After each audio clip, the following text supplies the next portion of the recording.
Саламатсыздарбы? Бүгін біз шақырту видеоларын жасайтын боламыз. Ол үшін бірінші бізге ұялы телефонға CapCut бағдарламасы керек, екінші интернет желісі керек, және үшіншіден бізге футаж және фон жүктеп алуымыз қажет. Оның барлығы біздің Telegram жабық каналда анық жазылған, соларды оқып шықсаңыздар болады. Және бізге ең керегі осы CapCut бағдарламасында шрифттер жоқ болғандықтан Telegram каналдан шрифттер каналына кіріп, өзімізге қажетті шрифтті жүктеп қоямыз. Мінекей осындай видео жасау керек. Біз ең бірінші футажымызды дайындаймыз. Яғни мынау мендегі футажым, бұл қызыл фондағы тойға шақыру деген видео алдымда футаж ретінде. CapCut бағдарламасына кіріп, өзімнің футажымды жүктеймін. Және CapCut бағдарламасына кірген кезде мына артында CapCut деген жазу болады. Сол жазуды басып, удалить деген батырманы басып өшіріп тастаймын. Енді өшіргеннен кейін жоғарыда плюс батырманы басып, фотофонымды қосамын.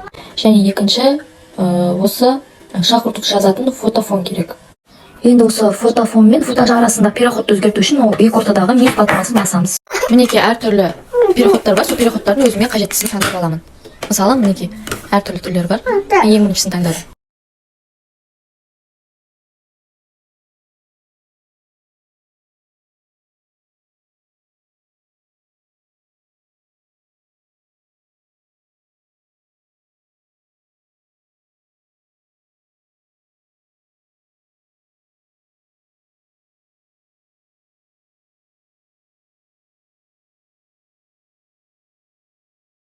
Біздің фотофонымыздың арты ақ болу керек. Ол үшін біз назатты басып, ең астындағы холст деген батырманы басып, артына қайтадан осы фотофонды қоямыз.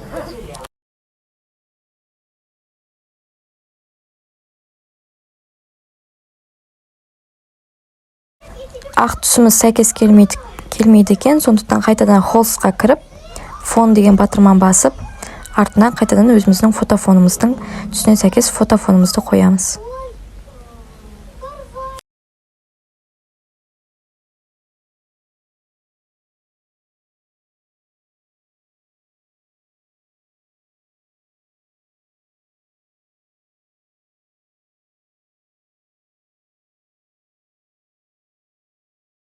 Енді бізге текст енгізуіміз қажетпіз. Назат батырмасын басып, астында текст деген батырма бар, сол батырманы басып, добавить текст дейміз.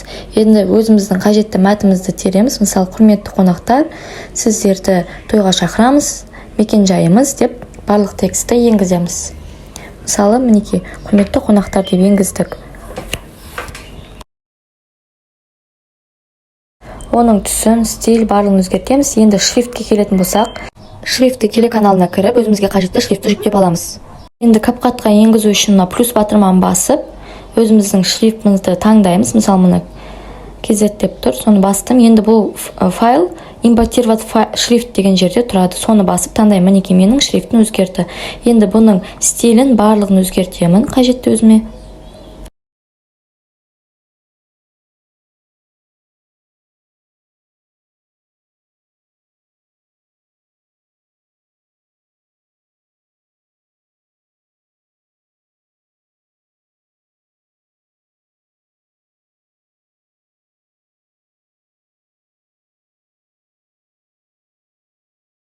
Енді шақыру билетіне қажетті жеріне қоямын. Енді бұл шыққан кезде анимациямен шығу үшін астындағы анимация деген батырманы басып, өзімізге қажетті анимацияны таңдаймыз. Выводқа қосылған кезде қандай шрифтпен кіреді, выводқа шыққан кезде қандай анимациямен шығады, соның барлығын осы жерден таңдап алсақ болады.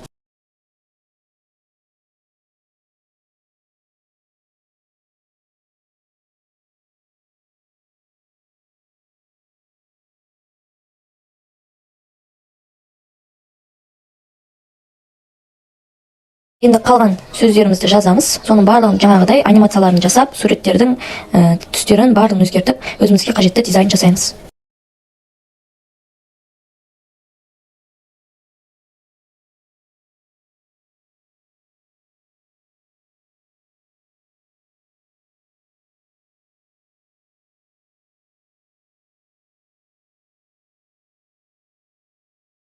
Астындағы эффекті дегенді бассақ, басқа да түрлерін көрсек болады, шрифттің түрлерін.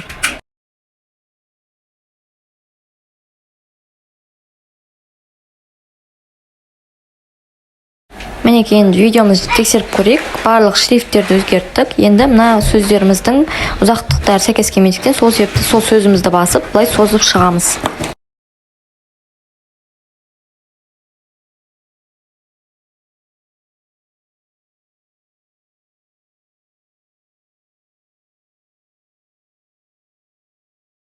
Енді бұған озвучка жасау үшін астындағы звук батырмасын басып, запись батырмасын басып, өзіміздің қажетті записімізді жасай берсек болады.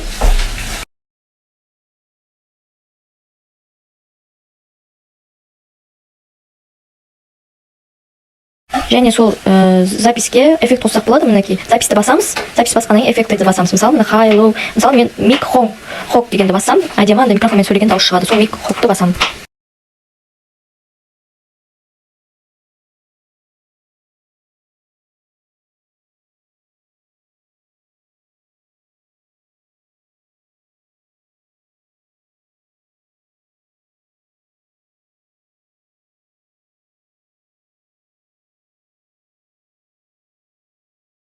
Енді сол записіміздің кішкене жылдамдығын өзгертсек болады. Яғни сол скорость кішкене 1/4-ке қойсақ, дауыс әдемірек шығады.